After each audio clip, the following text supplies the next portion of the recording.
When we come to a narration from the Ahl Bayt alayhi salam, it's actually a narration from Imam al-Sadiq alayhi salam. Imam al-Sadiq alayhi salam gives us that final clue, and he kind of settles the matter once and for all, and he is able to identify for us who is the true Luqman al-Hakim out of the three individuals.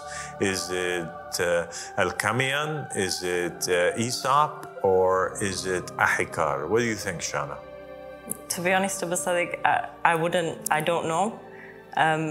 But if I had to guess, I would say, could it be Aesop?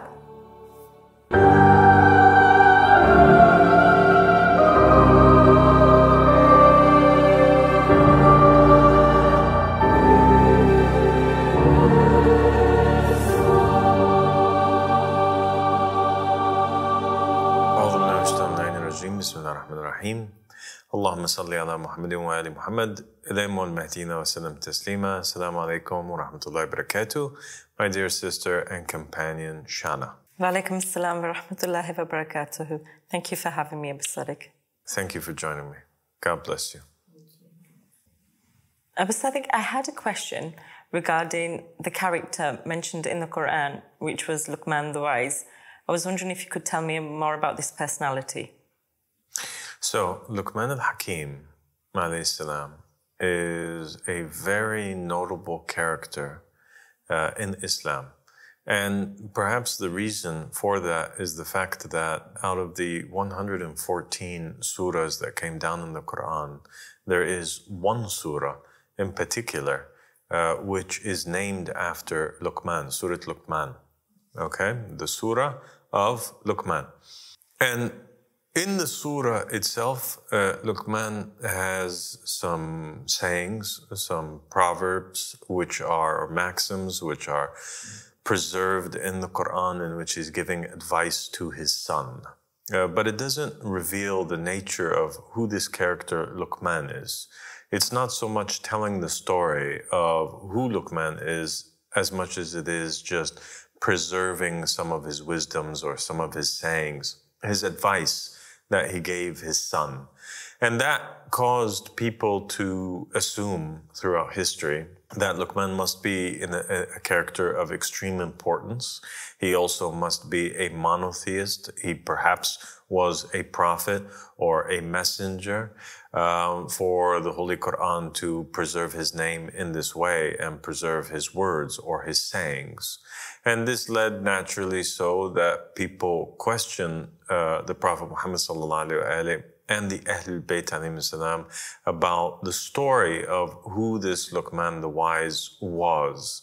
And in the narrations of Muhammad and the family of Muhammad alayhi salam, we have many references and varying stories about the identity of Luqman al-Hakim. Sometimes they go together, other times they're contradicting in nature. And so we'll go through some of those stories and some of the identities or the characters that historians and authors have associated Luqman with while attempting to figure out who this character is.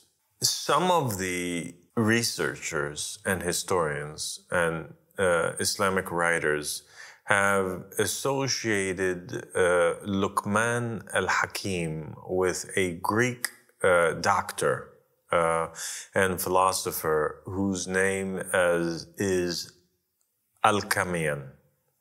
And they associate him with Al-Kamiyan mainly because of the fact that this individual was wise and he was also privy to many sciences.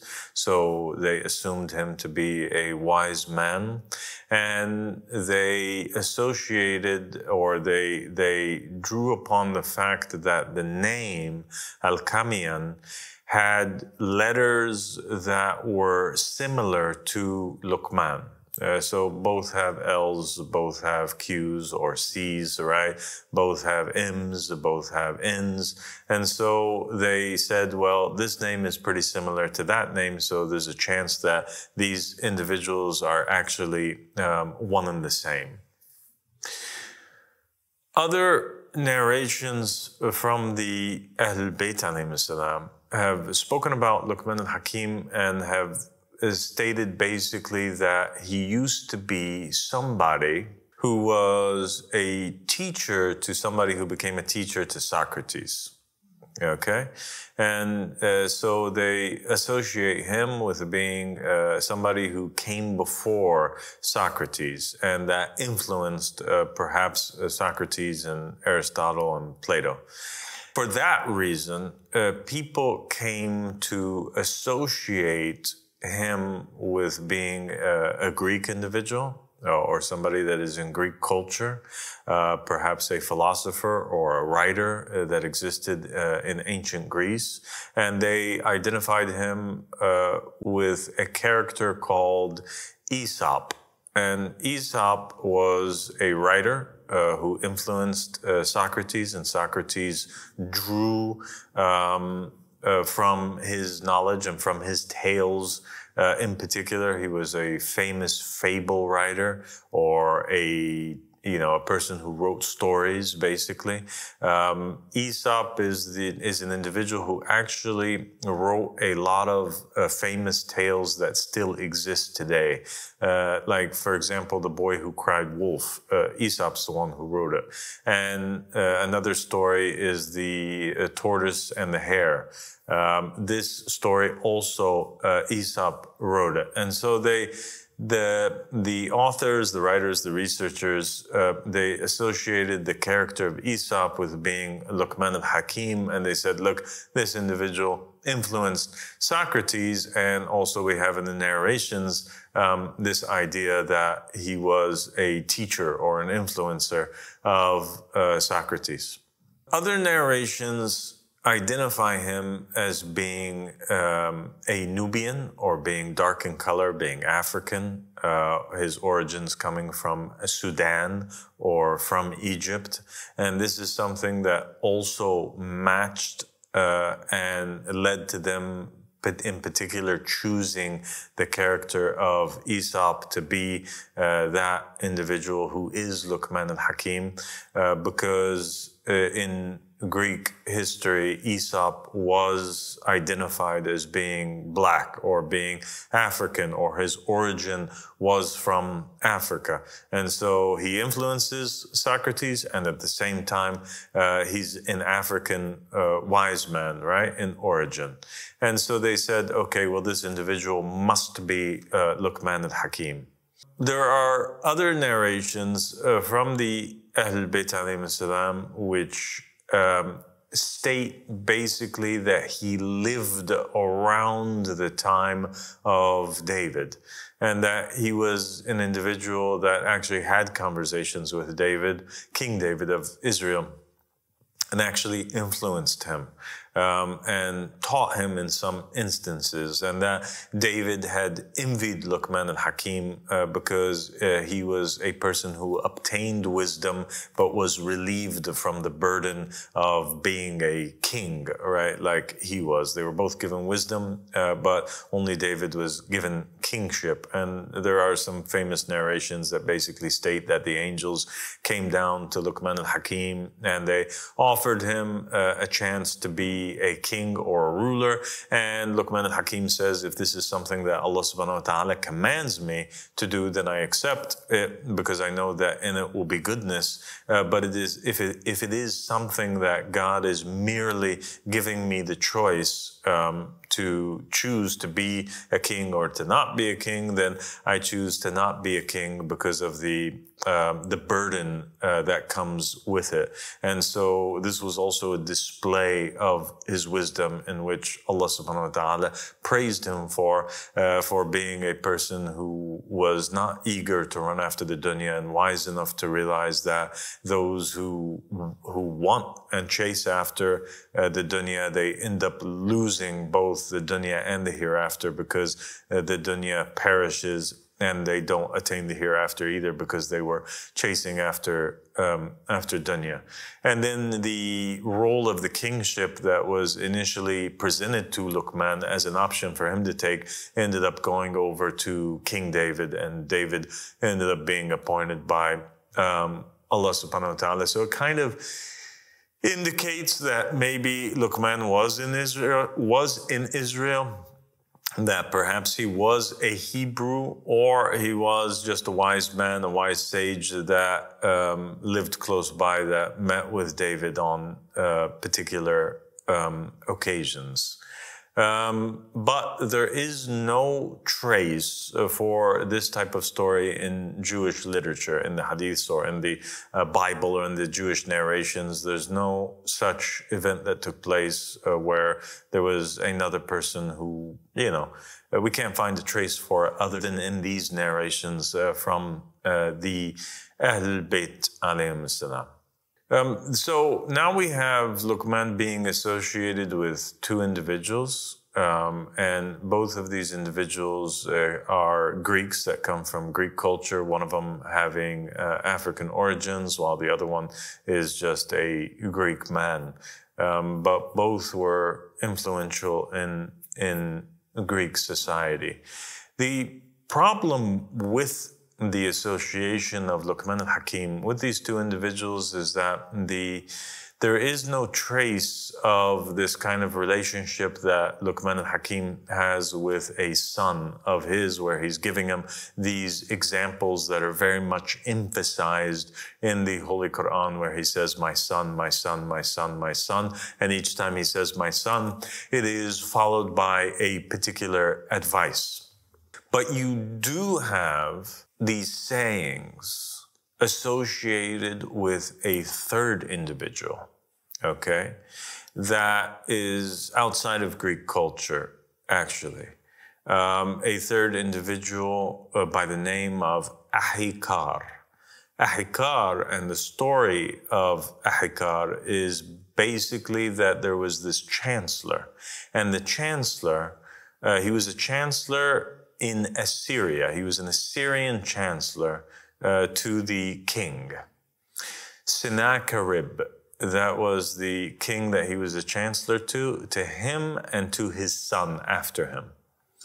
And Ahikar always advised this king, and he was a wise man who was known and respected in all of Assyria.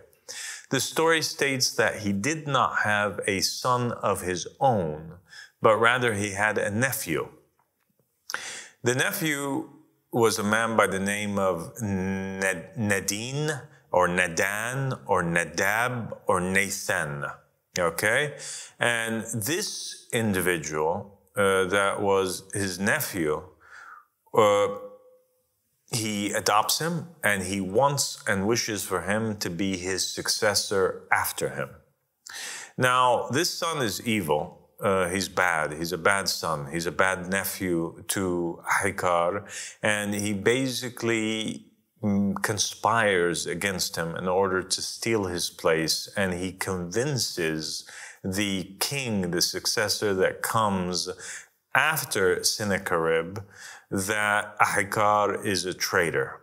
And this causes the king to basically exile. First, he condemns him to death, Ahikar, and Ahikar ends up finding himself in a situation where the person who is going to fulfill the execution against him is prepared to take it out. But Ahikar manages to convince him, because he tells him that basically you were in the same position that I was in during the reign of Sennacherib. You were being falsely accused, and I managed to help you escape. And so you owe it to me to do the same, because I am also falsely accused. And basically, another person is executed in his place, and the body is presented to the king, Esarhaddon, and he is convinced that Ahikar is basically executed, while Ahikar actually escapes. Eventually, the tale is that Ahikar ends up returning back. He is proven to be innocent. The nephew is proven in front of the emperor or the Assyrian king to be the one who lied.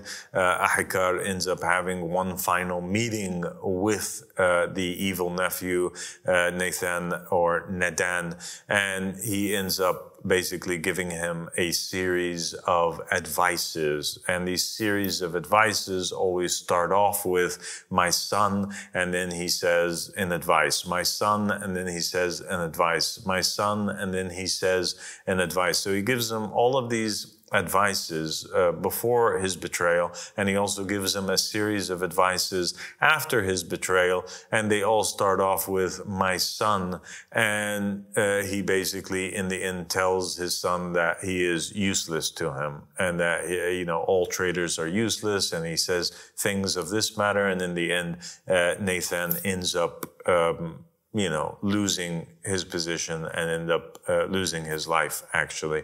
And there's a reference to the character of Ahikar and the nephew who betrayed him in a biblical source that is left out of most modern Bibles today, and that is the book of Tobias, or the book of Tobit.